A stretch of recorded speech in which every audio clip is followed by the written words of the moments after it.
इस science fiction कहानी की शुरुआत होती है कुछ एस्ट्रोनॉट्स की टीम को दिखाते हुए जो कि लगातार मंगल ग्रह की तरफ रिसर्च करने जा रहे थे। कई महीनों के सफर के बाद वो सब मंगल ग्रह के ऑर्बिट में तो पहुंच जाते हैं, लेकिन उन्हें मंगल ग्रह की जमीन पर डायरेक्टली लैंड नहीं होना था। इसके बदले प्लान बनाया गया था कि वो मंगल ग्रह की मिट्टी को कलेक्ट करेंगे एक कैप्सूल की मदद से और उसे वापस स्पेसक्राफ्ट में लेके आके उसके ऊपर रिसर्च करेंगे। इसीलिए मंगल ग्रह की मिट्टी को कलेक्ट करने के लिए एक कैप्सूल को उसकी जमीन पर भेज दिया जाता है। लेकिन जब वो कैप्सूल मिट्टी कलेक्ट करके वापस स्पेसशिप में आ रहा था, तभी अचानक उससे थोड़े से मलबे टकराने की वजह से वो आउट ऑफ कंट्रोल हो जाता है। यानी कि स्पेसशिप में मौजूद वो सारे एस्ट्रोनॉट कैप्सूल को ऑटोमेटिकली कंट्रोल नहीं कर पा रहे थे। यानी कि अगर वो कैप्सूल को मैन्युअली कंट्रोल नहीं कर पाए तो वो कैप्सूल दूर कहीं अंतरिक्ष में निकल जाएगा और मंगल ग्रह पर आना और इतनी सारी मेहनत बर्बाद हो जाएगी। इसीलिए अब बहुत ज्यादा सोच समझने के बाद रोली नाम का एक एस्ट्रोनॉट डिसाइड करता है कि वो बाहर जाएगा और मैन्युअली उस कैप्सूल को कंट्रोल करेगा।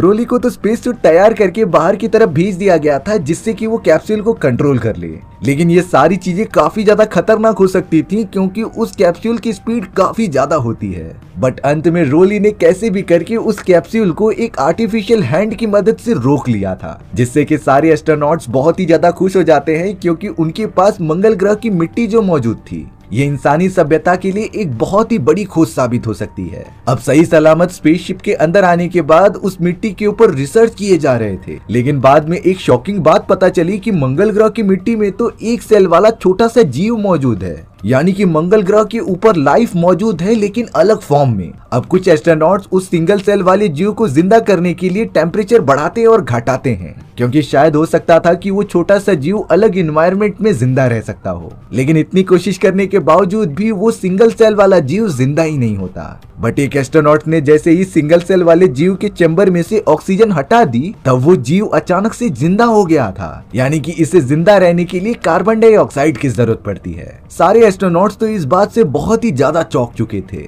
उन्होंने पृथ्वी पर कांटेक्ट करके ये सारी रिपोर्ट्स नासा के हेडक्वार्टर को प्रोवाइड कर दी होती हैं। इंसानी जगत में आज तक ऐसा कोई भी जीव दूसरे प्लेनेट पर कभी किसी को मिला ही नहीं है। अब हमें उन्हीं 6 एस्ट्रोनॉट्स में से एक ऐसे एस्ट्रोनॉट को दिखाया जाता है जिसके दोनों पैर ही नहीं थे। उनका नाम डॉक्टर ह्यूग होता है जो सभी लोगों में से सबसे ज्यादा एक्सपीरियंस थे। डॉक्टर ह्यूग को स्पेस में ही रहना काफी ज्यादा पसंद था क्योंकि यहाँ पर उन्हें व्हील चेयर की जरूरत नहीं पड़ती थी और वो अपना काम बड़ा मन लगाकर किया करते थे। अब यहाँ पर वो सिंगल सेल वाला जीव धीरे धीरे मल्टीपल सेल्स में कन्वर्ट होता जा रहा था। उसकी ग्रोथ तो बहुत ही ज्यादा आश्चर्यजनक होती है जो इतने कम समय में काफी बड़ा हो चुका था। वो तो लोगों की बातें सुनता भी था और उन पर रिएक्ट भी करता था। लेकिन एक दिन अचानक उन एस्ट्रोनॉट्स को पता चलता है, सभी एस्ट्रोनॉट्स ने तो मिलकर उस छोटे से जीव का नाम केल्विन रखा था। कई दिन इसी तरीके से बीतते गए और वो काफी बड़ा होता चला गया, लेकिन अचानक एक दिन उसके बॉडी में मूवमेंट होना एकदम से बंद हो जाते हैं। डॉक्टर ह्यूग जब उसे देखने गए तब वो बिल्कुल भी नहीं हिल रहा था, यानी कि इसका मतलब ये होता है कि वो मर चुका है।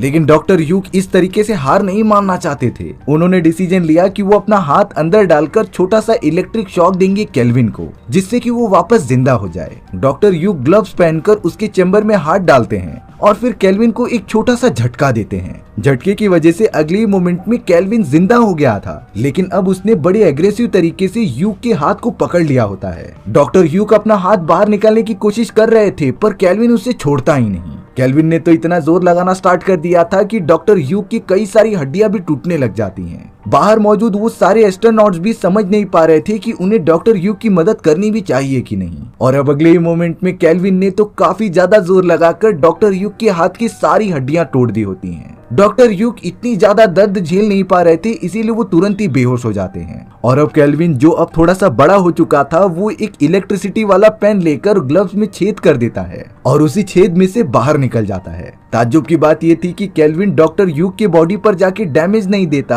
बल्कि वो तो एक चैम्बर में चला जाता है जहाँ पर एक चूहा रखा हुआ था। केल्विन ने तो चूहे को अपने बॉडी में डाल दिया और उसे पूरा मेल्ट करके खाने लगा। अब केल्विन पहले से काफी बड़ा हो जाता है। डॉक्टर लोली नाम का एक एस्ट्रोनॉट अब किसी भी तरीके से ह्यूग को बचाना चाहता था, इसीलिए वो चैम्बर का दरवाजा खोल के जल्द से जल्द डॉक्टर ह्यूग को पकड़ लेता है और बाहर निकालता है। लेकिन रोली जैसे ही चेंबर से बाहर निकलने जा रहा था, केल्विन ने उसका पैर पकड़ लिया होता है। इन्हीं सारी चीजों की वजह से बाकी एस्ट्रोनॉट्स ने चेंबर का दरवाजा बंद कर दिया था, क्योंकि अगर केल्विन बाहर निकल गया तो सभी की जान खतरे में पड़ सकती है। डॉक्टर रोली भी इस बात को समझते हैं, इसीलिए वो कमरे के अंदर ही रुकने का डिसीजन ले रहे थे। कैप्टन मिरांडा रोली को कहती है कि तुम केल्विन से बचने के लिए ऑक्सीजन स्टिक उसके ऊपर मारो, जिससे कि वो तुम्हारे पैर को छोड़ देगा। और ये प्लान वर्क भी करता है, जिससे कि केल्विन ने रोली का पैर छोड़ दिया था। अब रोली अपने आप को बचाने के लिए एक छोटे से फ्लेम थ्रोअर की मदद से केल्विन पर लगातार हमला कर रहा था, बट देखने पर ऐसा लगता है कि केल्विन के ऊपर आग का कोई असर ही नहीं होता। थोड़ी देर में अचानक केल्विन रोली के ऊपर हमला करके उसके मुंह के अंदर घुसने लगा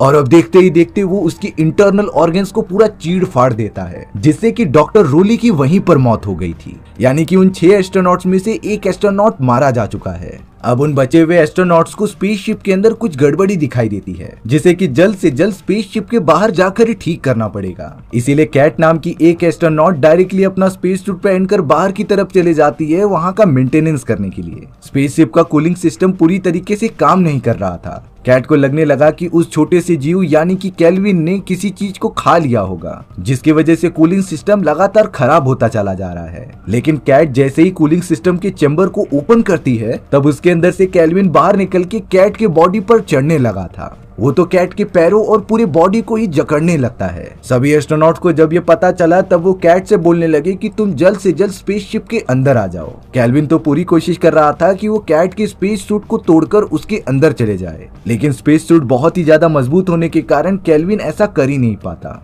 अब कैट किसी भी तरीके से अपनी जान बचाने के लिए उस एयरलॉक सिस्टम की तरफ चली जाती है, जहां से वो स्पेसशिप के अंदर घुसेगी। लेकिन केल्विन के लगातार स्पेस सूट पर हमला करने की वजह से स्पेस सूट के अंदर मौजूद लिक्विड का चैम्बर अचानक से फूट जाता है, जिससे कि स्पेस सूट के अंदर बहुत सारा लिक्विड भरने लगा था। इन सारी चीजों की वजह से कैट को सांस लेने में भी प्रॉब्लम होती है, लेकिन वो किसी भी तरीके से चैम्बर की तरफ बढ़ रही थी स्पेसशिप के अंदर जाने के लिए। वहीं केल्विन तो कैट के बॉडी के ऊपर से हटने का नाम ही नहीं लेता। अब डेविड नाम का एक एस्ट्रोनॉट जो कि स्पेसशिप के अंदर मौजूद था, वो एयरलॉक सिस्टम के पास आ जाता है, जहां से वो कैट को बचा सके। लेकिन अब केल्विन ने तो अपने टेंटिकल्स की मदद से उसके पैरों और हाथों को जकड़ना स्टार्ट कर दिया था। अब उस एयरलॉक सिस्टम को ओपन करने के लिए दोनों तरफ से उसे सेम साइड से घुमाना पड़ेगा। हालांकि डेविड तो अपना काम कर देता है, लेकिन कैट एयरलॉक सिस्टम को ओपन ही नहीं करती, क्योंकि उसे पता था कि अगर वो अंदर जाएगी तो उसके बॉडी पर चिपका हुआ केल्विन भी अंदर जाकर बाकी एस्ट्रोनॉट्स को डैमेज पहुंचा सकता था। इसीलिए अब कैट, जो कि अपनी आखिरी सांसें ले रही होती है, वो केल्विन के साथ दूर अंतरिक्ष में खुद को ढकेल देती है, जिससे कि केल्विन स्पेसशिप से दूर हो जाए। बट शायद केल्विन ने ये सारी चीजों के बारे में पहले से ही सोच रखा था। कैट की डेथ होने के बाद जैसे ही उसकी बॉडी स्पेसशिप से दूर जाने लगी, तभी केल्विन वहां से जंप लगाकर स्पेसशिप के ऊपर कूद जाता है। यानी कि वो अभी तक स्पेसशिप पर ही मौजूद है, जो अंदर आने की जरूर कोशिश करेगा। अब अपने बहुत ही काबिल दोनों एस्ट्रोनॉट्स को खोने के बाद सभी लोग काफी डर गए थे। उन्होंने पता किया कि केल्विन स्पेसशिप के अंदर सिर्फ एक ही रास्ते से घुस सकता है, और वो है थ्रस्टर्स। थ्रस्टर्स वो जगह थी जहां से स्पेसशिप का इंजन चालू होता था। इसीलिए डेविड, मिरांडा और बचे हुए बाकी एस्ट्रोनॉट्स ने ये डिसीजन लिया कि जब केल्विन स्पेसशिप के थ्रस्टर्स के पास आएगा, तब वो उसे ऑन कर देंगे, जिससे कि केल्विन जलकर तुरंत ही मारा जाए। हालांकि वो लगातार थ्रस्टर्स को ऑन करते रहते हैं, लेकिन केल्विन इतना ज्यादा फास्ट था कि वो ऑन होने से पहले ही वहां से बाहर निकल जाता है। इन्हीं चीजों की वजह से स्पेसशिप का कई सारा फ्यूल बर्बाद हो गया था, और अब तो वो सब पृथ्वी के काफी पास पहुंच जाते हैं। अगर उन सभी एस्ट्रोनॉट्स ने केल्विन को ढूंढकर उसे जान से नहीं मारा, तो ये शायद पृथ्वी पर भी पहुंच सकता है, क्योंकि जितना उन लोगों ने केल्विन के ऊपर रिसर्च की है, ये साफ साफ पता चलता था कि केल्विन किसी भी हार्श कंडीशन में जिंदा रहने के काबिल हो सकता है। यानी कि वो पृथ्वी पर भी खुद को जिंदा रख सकता था, और अगर ऐसा हुआ तो इंसानी सभ्यता बहुत ही ज्यादा खतरे में पड़ जाएगी। इसीलिए बचे हुए एस्ट्रोनॉट्स को किसी भी तरीके से केल्विन को यहीं पर खत्म करना होगा। अब डॉक्टर ह्यूग ने केल्विन से बाकी एस्ट्रोनॉट्स को बचाने के लिए एक प्लान बनाया। वो सारे एस्ट्रोनॉट्स को लेकर एक चेंबर के अंदर ही आ गए और स्पेसशिप के बाकी सारे चेंबर्स में से ऑक्सीजन हटाने के लिए कह दिया, जिससे कि अगर केल्विन को प्रॉपर ऑक्सीजन नहीं मिलेगी तो वो हाइबरनेशन पे चला जाएगा। ऐसी ही सेम चीज केल्विन ने पहले भी की थी। केल्विन को जब प्रॉपर वातावरण नहीं मिल रहा था तो वो पूरा का पूरा इनएक्टिव हो जाता है। इसीलिए अब वो डॉक्टर ह्यूग के कहे गए प्लान के अकॉर्डिंग सारी चीजें करने लगे थे। लेकिन यहाँ कुछ ही घंटों के अंदर अंदर डॉक्टर ह्यूग की हालत काफी ज्यादा खराब होने लग जाती है। उन्हें तो हार्ट अटैक आने लगा था। डेविड किसी भी तरीके से डॉक्टर ह्यूग को इलेक्ट्रिसिटी का शॉक देते हैं जिससे कि वो जिंदा हो जाएं। लेकिन बाद में फिर बचे हुए एस्ट्रोनॉट डॉक्टर ह्यूग के पैर को हिलता हुआ देखते हैं। जब उन्होंने उनकी पैंट ऊपर की तब पता चला कि केल्विन अभी भी डॉक्टर ह्यूग के पैर से चिपका हुआ है, जो कि लिटरली उनके पैर को खाता जा रहा था। दरअसल केल्विन के पैर पूरी तरीके से पैरालाइज होते हैं, इसीलिए उन्हें जरा भी अंदाजा ही नहीं हुआ कि केल्विन उनके पैर को खा रहा है। और अब बाकी बचे हुए तीनों एस्ट्रोनॉट्स उससे डर कर वहां से भागने लग जाते हैं। केल्विन सबसे पहले जो एक सिंगल जीव हुआ करता था उसका साइज अब काफी ज्यादा बढ़ चुका होता है। कैप्टन मिरांडा, डेविड और चिंग तो जल्द से जल्द एक दूसरे कंपार्टमेंट में भागने लगे थे जिससे कि वो डेविड से बच जाएं। डेविड भी अपने बड़े बड़े टेंटिकल से भागता हुआ उन्हें पकड़ने के लिए आगे बढ़ता है, लेकिन सही समय पर कैप्टन मिरांडा और डेविड ने एक दूसरे चैम्बर में जाके वहां का दरवाजा ही बंद कर दिया था। वहीं चिंग भी जल्द से जल्द एक स्लीपिंग चैम्बर में जाके खुद को बंद कर लेता है। केल्विन अब चिंग के स्लीपिंग चैम्बर में आके अंदर घुसने की कोशिश कर रहा था, पर वो ऐसा कर ही नहीं पाता क्योंकि स्लीपिंग चैम्बर काफी ज्यादा स्ट्रॉन्ग था। यहाँ पर हमें केल्विन का अपग्रेडेड वर्जन दिखाया जाता है जो काफी ज्यादा एडवांस हो चुका था, यानी कि वो जैसे जैसे लोगों को खाता जाएगा उसका साइज भी बढ़ता जाएगा। अब वो पीछे वाले चैम्बर में कहीं दूर चला जाता है, लेकिन अच्छी बात ये थी कि अब डेविड और मिरांडा केल्विन को ट्रैक कर सकते हैं, क्योंकि केल्विन जब डॉक्टर ह्यूग के पैर खा रहा था तब उसने गलती से वो भी ट्रैकर खा लिया होता है जो उनके पैर में लगा था, जिससे कि अब डेविड और मिरांडा केल्विन की लोकेशन पर नजर रख सकते हैं। इन्हीं सारी चीजों को देखते हुए उन दोनों ने एक प्लान बनाया। वो डॉक्टर ह्यूग की डेड बॉडी को एक जगह पर रखकर कई सारी आवाजें करने लग जाते हैं, जिसे सेंस करते हुए केल्विन उस चैम्बर के अंदर पहुंच गया था और डॉक्टर ह्यूग की बॉडी को खाने लगा।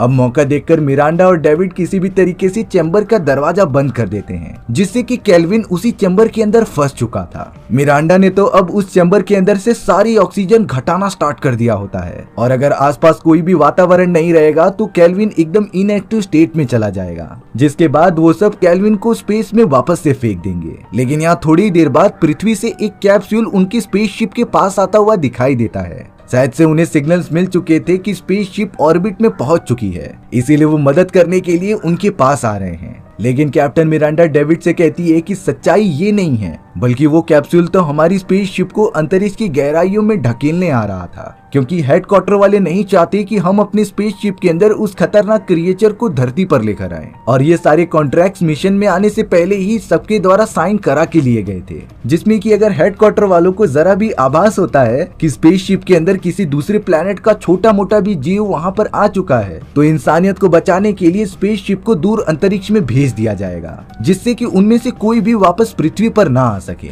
अब पृथ्वी से भेजा गया वो चैम्बर डायरेक्टली स्पेसशिप से कनेक्ट हो जाता है, जिससे कि चिंग जो कि स्लीपिंग चैम्बर में सोया हुआ था उसे लगने लगा होता है कि मदद आ चुकी है। इसीलिए वो अपना स्लीपिंग चैम्बर ओपन करके उस जगह पर चला गया था जहां पर वो दूसरा केबिन ओपन होता है, पर वो जगह उसी चैम्बर के अंदर से जाती है जहां पर केल्विन को कैद किया गया था। चिंग जैसे ही एयरलॉक सिस्टम हटाकर उसके अंदर जाने की कोशिश करता है, तभी केल्विन ने जल्द से जल्द वहां आकर चिंग का पैर पकड़ लिया था और उसे मारने लगा। चिंग तो मदद के लिए काफी ज्यादा चिल्लाता है, जिसे देखते हुए मिरांडा और डेविड भी वहां पहुंच चुके थे, पर अफसोस की बात ये थी कि चिंग को वो बचा ही नहीं पाते। केल्विन ने तो चिंग की बॉडी के अंदर घुसकर उसे पूरी तरीके से खत्म कर दिया था, यानी कि अब स्पेसशिप के अंदर 6 एस्ट्रोनॉट्स में से सिर्फ 2 ही एस्ट्रोनॉट्स बचे थे। कैप्टन मिरांडा और डेविड आपस में बात कर रहे होते हैं कि अगर हमने जल्दी नहीं की तो ये स्पेसशिप पृथ्वी के ऑर्बिट के अंदर घुस जाएगी और उस घर्षण के कारण भले ही हम दोनों मर जाएं, लेकिन केल्विन जिंदा रह सकता था, और अगर वो गलती से भी पृथ्वी पर पहुंच गया तो इंसानी सभ्यता खतरे में पड़ जाएगी। इसीलिए अब डेविड ने मिरांडा को बताया कि हम यहाँ से निकलने के लिए एस्केपिंग पॉड्स का यूज करेंगे। एक एस्केपिंग पॉड में मिरांडा जाएगी और एक में डेविड ऑक्सीजन कैंडल की मदद से केल्विन को अपनी तरफ अट्रैक्ट करेगा और उसी एस्केपिंग पॉड के अंदर खुद को और केल्विन को बंद कर देगा, जिससे कि मिरांडा को चांस मिल सके और वो यहाँ से पृथ्वी पर चली जाए। पर इन सारी चीजों में डेविड को अपनी जान देनी पड़ेगी। डेविड मिरांडा को समझाता है कि हमें सभी को बचाने के लिए ऐसा करना ही पड़ेगा। मैं केल्विन को अपने एस्केपिंग पॉड में लेकर दूर कहीं अंतरिक्ष में चला जाऊंगा, जिससे कि वो कभी पृथ्वी पर आ ही ना सके। मिरांडा भी सिचुएशन को अच्छे से समझ जाती है, इसीलिए अब जल्द से जल्द प्लान के मुताबिक मिरांडा एक दूसरे एस्केपिंग पॉड की तरफ चली गई थी, और वही डेविड अपने हाथ में ऑक्सीजन कैंडल लेकर केल्विन को ढूंढता रहता है और उसे अपनी तरफ अट्रैक्ट करता है।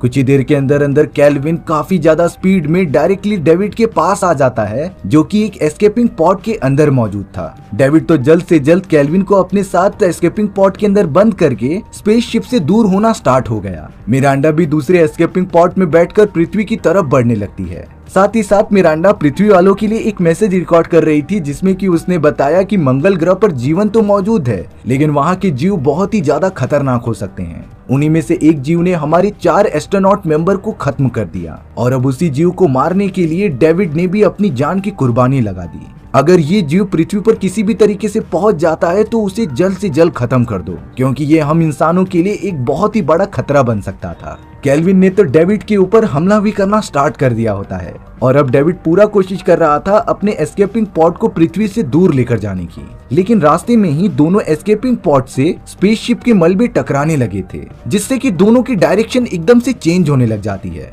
और अब एक एस्केपिंग पॉड पृथ्वी से काफी दूर चला गया था और दूसरा वाला डायरेक्टली पृथ्वी के ऑर्बिट के अंदर। एस्केपिंग पॉड तो अब जल्द से जल्द पृथ्वी के काफी क्लोज आ जाता है और एक समुद्र में लैंड करता है। कुछ ही घंटों के अंदर जब उस एस्केपिंग पॉड के पास कुछ मछुआरे पहुंचते हैं, तब उन्होंने उसका डोर ओपन कर दिया था, लेकिन उसके अंदर देखने पर पता चला कि यहाँ मिरांडा नहीं बल्कि केल्विन मौजूद है, जिसने कि डेविड को पूरी तरीके से जकड़ कर रखा था। यानी कि मिरांडा के एस्केपिंग पॉड को पृथ्वी पर आना था, वो अब पृथ्वी से काफी दूर चली गई होती है और अब केल्विन किसी भी तरीके से पृथ्वी पर आ चुका था। इसी खतरनाक एंडिंग के साथ हमारी ये कहानी यहीं पर खत्म हो गई थी। सो व्यूअर्स, आपको ये स्टोरी कैसी लगी कमेंट सेक्शन में बताना भूलना मत, और अगर आपको मेरा एक्सप्लेनेशन 1% भी अच्छा लगा होगा ना, तो वीडियो को लाइक एंड चैनल को सब्सक्राइब जरूर कर देना। मिलते हैं इसी तरीके की मजेदार वीडियोस में, तब तक के लिए बाय बाय।